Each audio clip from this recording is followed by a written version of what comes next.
Boa noite a todos, caríssimos estudantes de filosofia, caríssimos apaixonados pela filosofia, aqueles que gostam de pensar, raciocinar, refletir fora da caixinha. Hoje eu irei falar sobre o seguinte tema: qual é o sentido da vida? O que é a vida? Né? O que esperarmos da vida? O que será da nossa vida, do nosso futuro? Por que nós estamos aqui neste mundo? Enfim, o tema de hoje será: qual é o sentido da vida?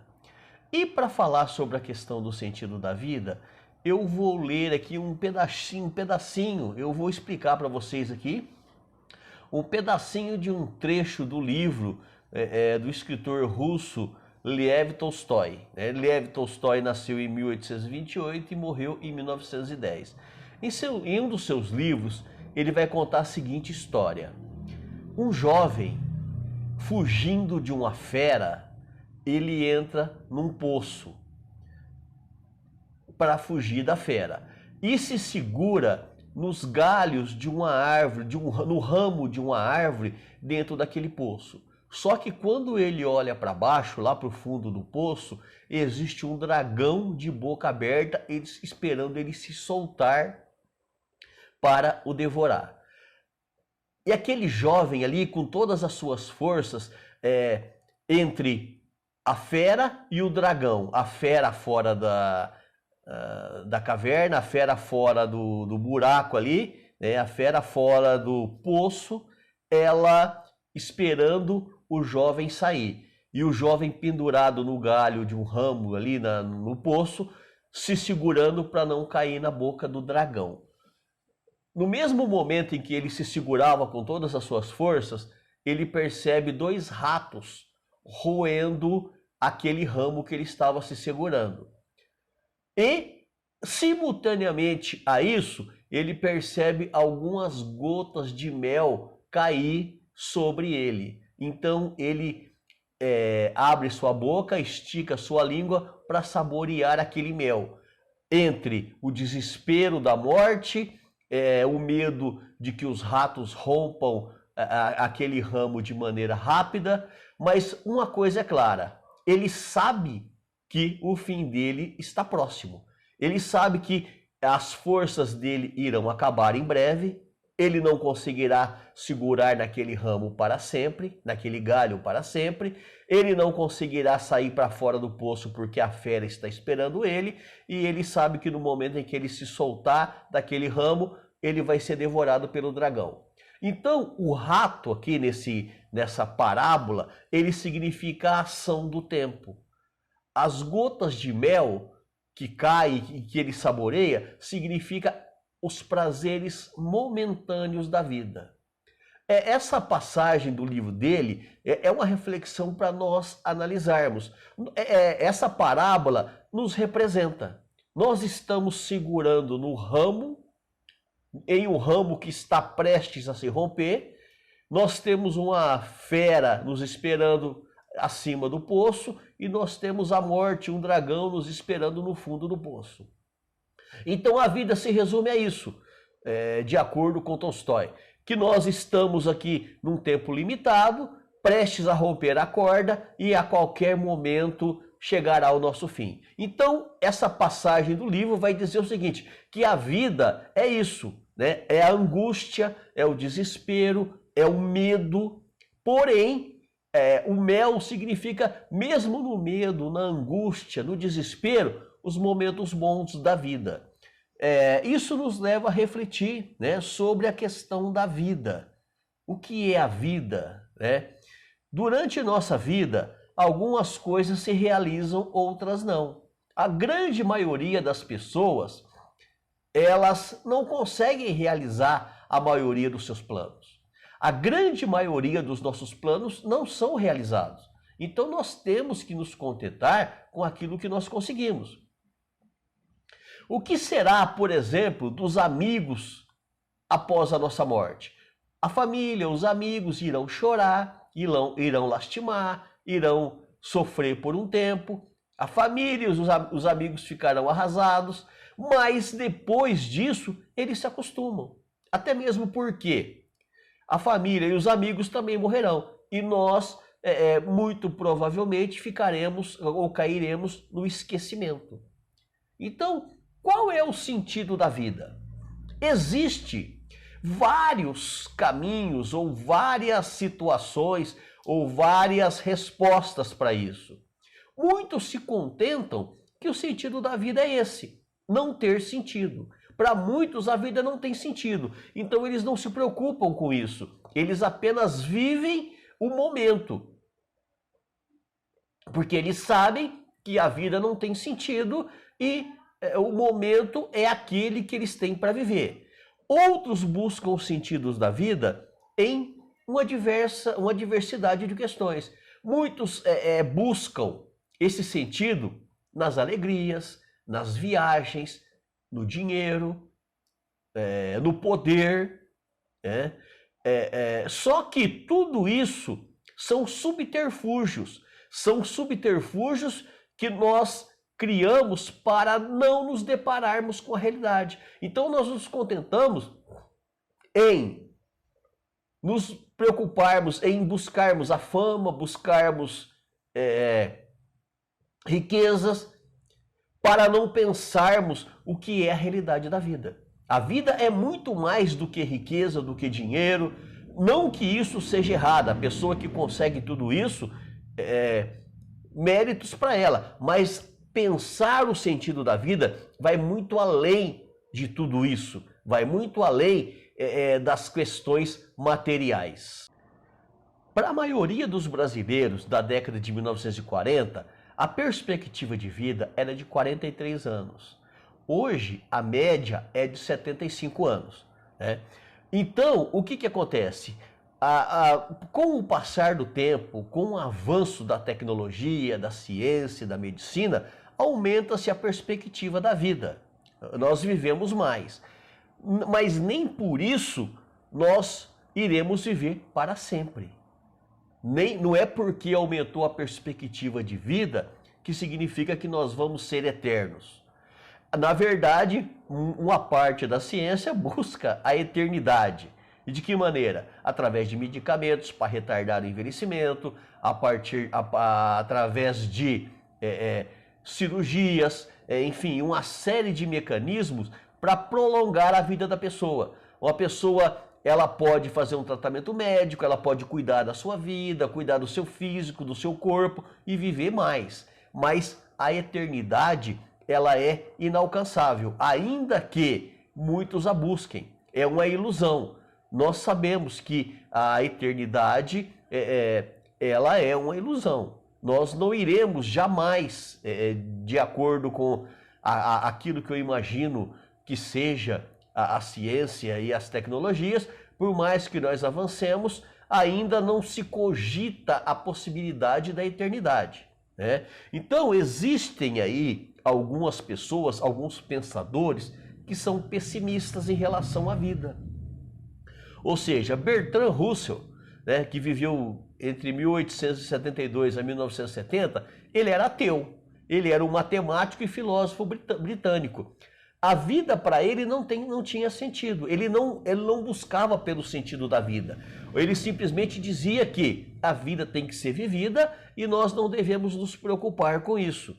Ludwig Wittgenstein, que viveu em 1889 a 1951, ele vai dizer que a vida é um absurdo. Né? Significa, a vida é o niilismo, ou significa, não significa nada. Ele também não acreditava no sentido da vida. Para outros, o sentido da vida não seria objetivo, ou seja, não seria o mesmo para todos. Então, para cada um, de acordo com o Wittgenstein, cada um ele encontra na sua caminhada o sentido para a sua vida. Uns encontram o sentido da vida no ateísmo, vai dizer que não existe nada após a morte, nós temos que nos contentar com isso. Outros encontram o sentido da vida nas riquezas, na fama, no sucesso, no dinheiro.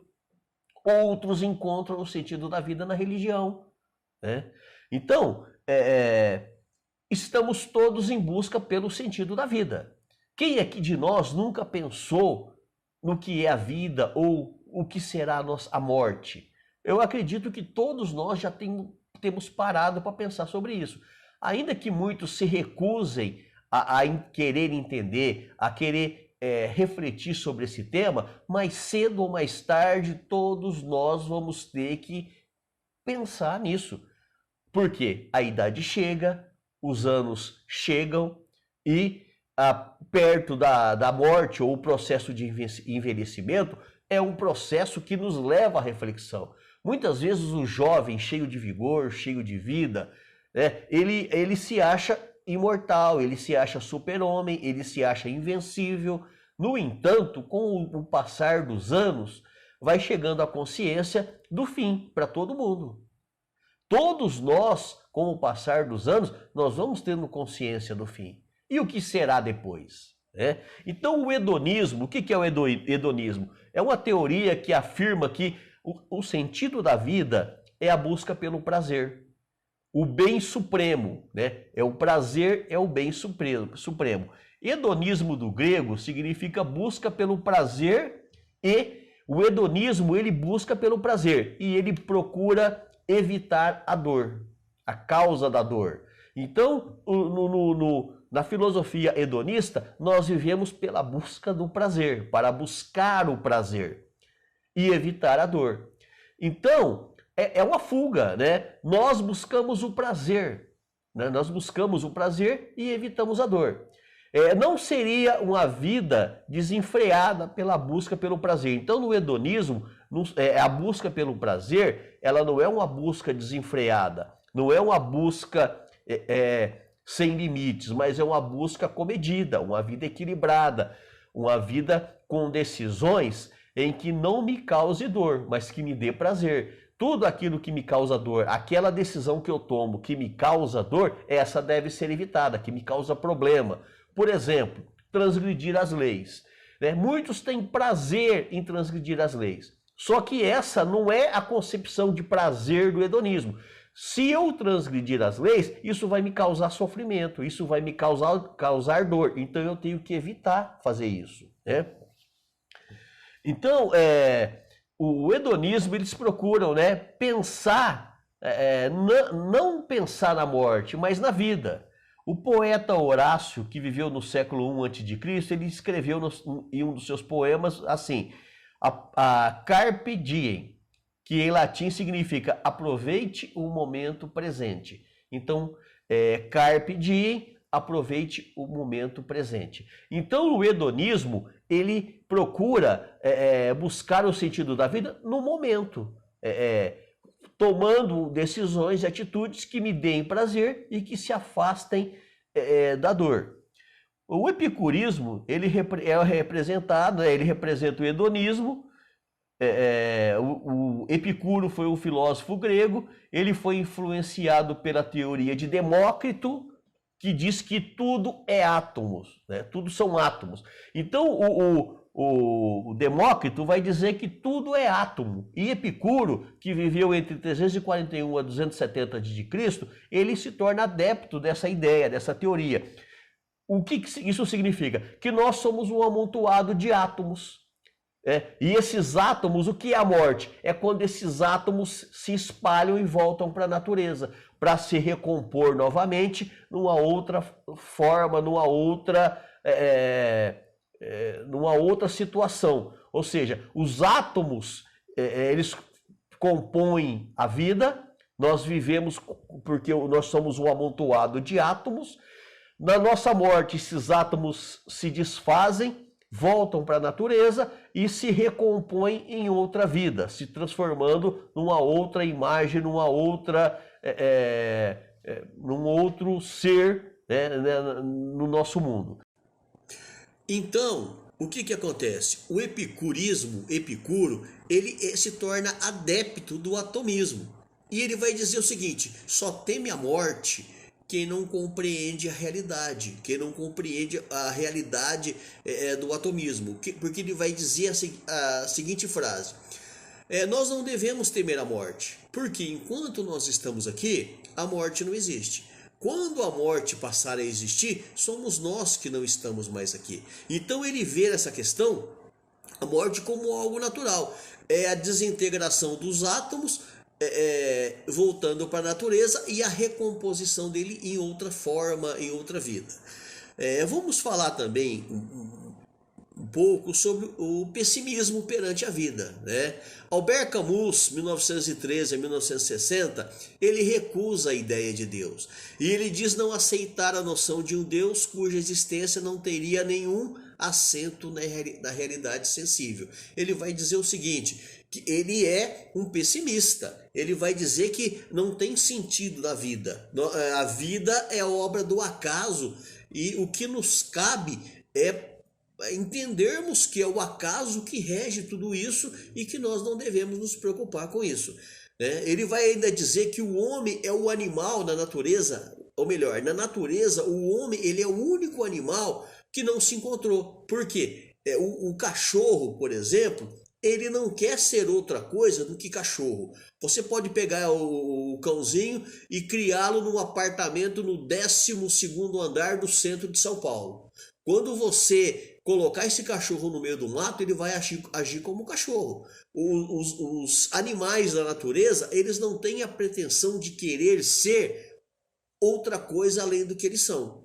O homem, não, ele não sabe, ele não conhece o seu lugar na natureza. Então ele quer ser aquilo que ele não pode ser jamais. O homem é o único animal que não se encontrou em seu lugar na natureza. Então esse é o pensamento de Camus. Nietzsche é outro pessimista. Nietzsche vai dizer o seguinte, que a vida não tem sentido e que nós criamos o personagem Deus para que nós tenhamos sentido na nossa vida. Então Deus teria sido criado pelo homem, porque o homem não aceita a ideia de estar jogado, de estar abandonado, de estar sozinho nesse universo, sem ninguém a favor dele. Então o homem teria criado Deus no momento em que precisava explicar os fenômenos à sua volta que ele não entendia. A partir do desenvolvimento intelectual, quando o homem percebesse ou conseguisse explicar os fenômenos da vida, Deus não se faria mais presente. Então ele vai dizer o seguinte, Deus está morto. Quem o matou? Nós.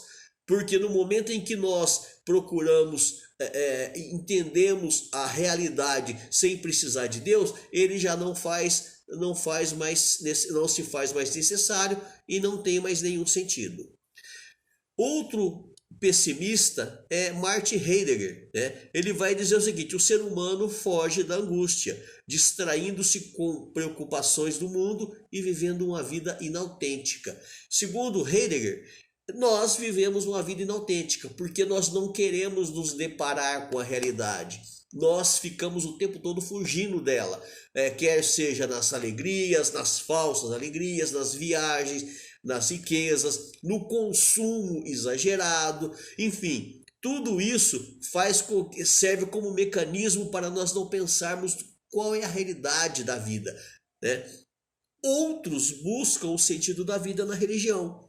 Os pensadores religiosos, eles veem a existência humana como um propósito divino. Tolstói, que eu li no começo, que eu falei sobre ele no começo, ele vai dizer o seguinte, eu também percebi que não importa o quão irracional e pouco atrativas possam ser as respostas dadas pela fé, elas têm a vantagem de trazer a cada resposta uma relação. Então, entre o finito e o infinito, sem a qual não pode haver resposta. Tanto para Tolstói como para a maior parte dos filósofos religiosos, a crença em um ser supremo que governa o mundo poderia trazer conforto à angústia do ser humano. A religião tem uma palavra para dar sentido às pessoas que creem. Então, a religião ela teria essa função. Porque quando nós vamos para a religião, nós estamos atrás de alguma resposta. E a religião, ela consegue dar resposta para aqueles seus adeptos, para aqueles que aceitam, aqueles que entendem as respostas para a vida. Qual é o sentido da vida? A vida tem sentido? Cada um encontra onde se acha, aonde se sente bem, onde a resposta lhe agrada. Então, eu estou encerrando aqui esse vídeo porque para não ficar muito comprido, para ficar mais fácil de vocês assistirem, daqui a pouco eu solto, eu libero, eu prepararei outra aula e nós estaremos aqui compartilhando com vocês. Muito obrigado a todos e boa noite.